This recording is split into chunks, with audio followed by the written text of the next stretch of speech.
Why you're in the below the table? Huh? Are you afraid in the rain? Takot siya sa thunder, sa lightning.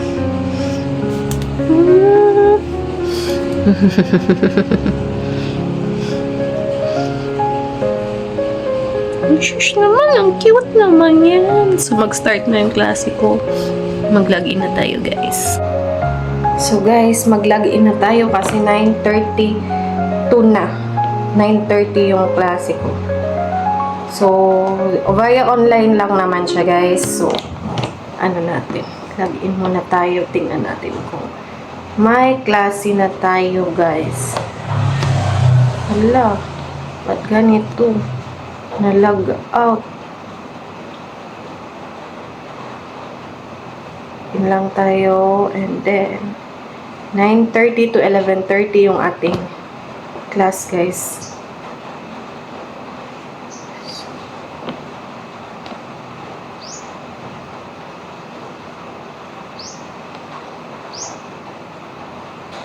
Wala pa. So, ayan pa, makikita mo. Waiting for the host to join. Meeting will start as soon. Ayan, ayan. So, wala pa. Hindi pa naglalagin ng host natin, guys. So, wala pa. Hindi muna tayong mag-ano. Maya-maya. Malalaman naman natin, guys, kung meron na. Kasi may GC naman kami doon magsasabi kung nag-login na yung professor namin. So, continue tayo sa pagluluto.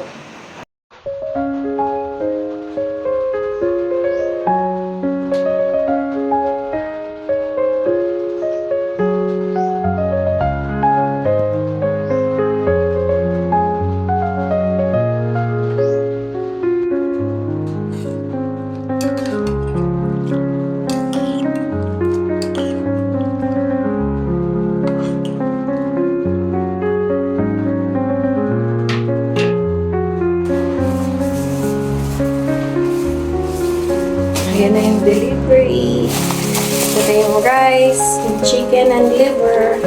So, dahil maulan, guys, magganito ako. So, tingnan natin yung ating in-order. So, ayan siya. Ayan. So, ayan na, guys, yung guso. Tsaka shrimp. So, ito templahan natin, guys. So, sakto na yung lambot niya. It's time, nalagyan na natin ng ingredients. So, gawin natin tong ating luya and sibuyas. Hindi na ako naglagay ng guys, ng tomatoes. Okay na to kasi madami na yung gusto. Ako lang yung kakain nito. So, malinis naman yung kamay ko, guys. Kamayin ko na lang para makita nyo. So, ayan lang. Sibuyas and ginger. Tapos, pinakurat na suka. So, ito favorite ko talaga na suka. Maanghang siya, guys. Pero kung gusto nyo hindi sobrang anghang, huwag nyong i-shake. Kasi pag i-shake nyo, yung mga langhang niya, ma-shake talaga. Lagyan ko pala, guys, ng konting, ito, kalamansi. Pero lagyan ko muna ito. Ano kayo? So, lagyan natin ng suka. Lang natin. Tansyahin lang natin.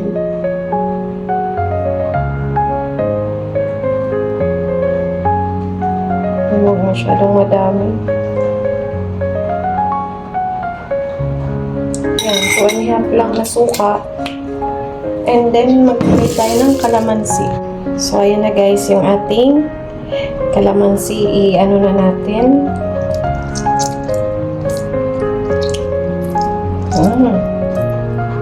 Ang bango. And then, yung asin. Kunting asin.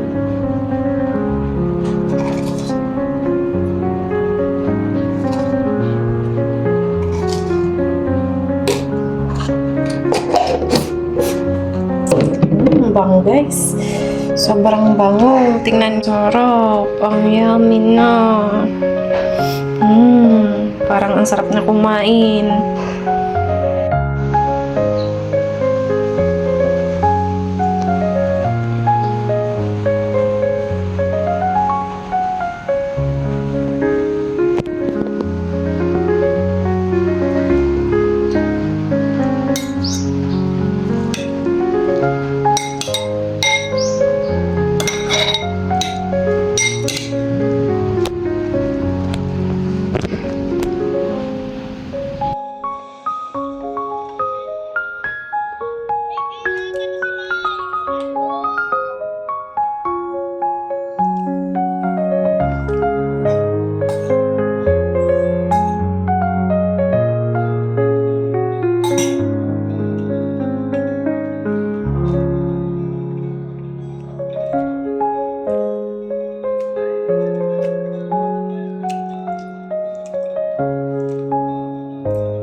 Coke.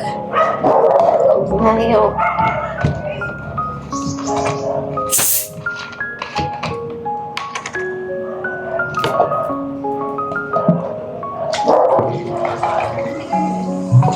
Huwag masyadong madami.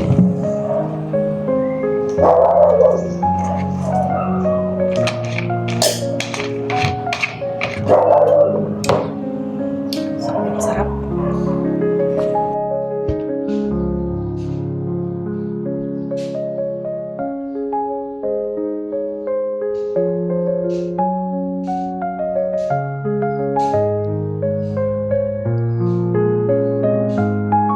Making mashed potatoes. So, napil ko na yung potatoes, guys. And then, ayan, anuhin natin. May cucumber din ako para sa side dish ng asawa ko. Itong potatoes, guys, ito na yung parang pinaka-rice niya. Tas minsan hinahaluan niya ng corned beef, ganyan. Yun na yung kanin niya sa atin. Para sa atin. Yan na guys, yung ating potatoes. Sinislice ko lang siya ng ganyan maliliit para later mabilis na lang i-mash.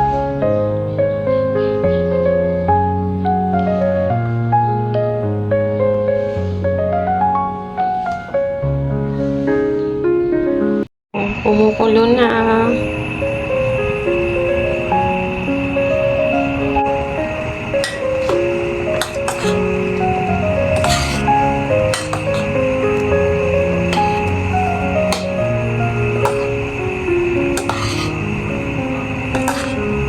So sabi ng asawa ko, more ano pa daw, soft. Kasi nakaraan, parang ano lang siya guys, hindi masyadong malambot daw. So this time, lambutan pa natin, ha?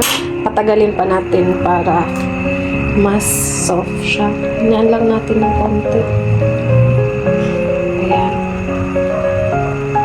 Ready na ang ating potatoes.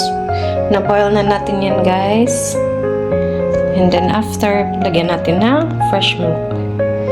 So, imamash lang natin siya.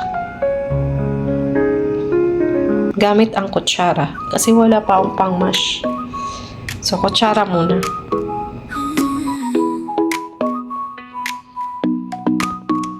어느 날 그대와 함께한 시간들 햇살 속에 반짝이는 그대의 미소 눈을 감아도 떠오르는 그 순간 우리의 발자국은 영원히 남아 달콤한 추억 그대 만나 시간이 멈춘 듯한 그날들 그리움 속에 피어나는 사랑 우리의 마음속에 영원히 남아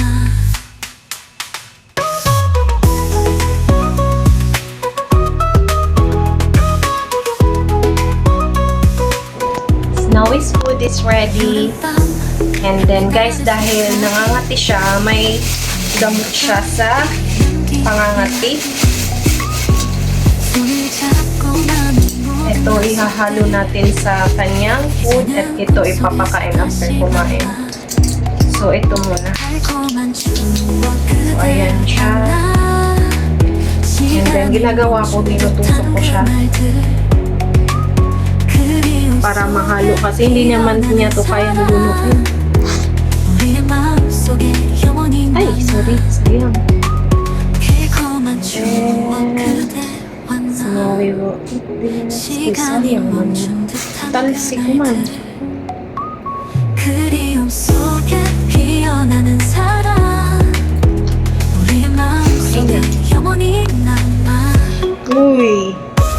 Eat na yan, si Snow? 비 오는 날 그대의 따뜻한 손 차가운 바람 속에서도 느껴지던 온기 그대와 함께라면 두렵지 않아 우리의 추억은 끝나지 않아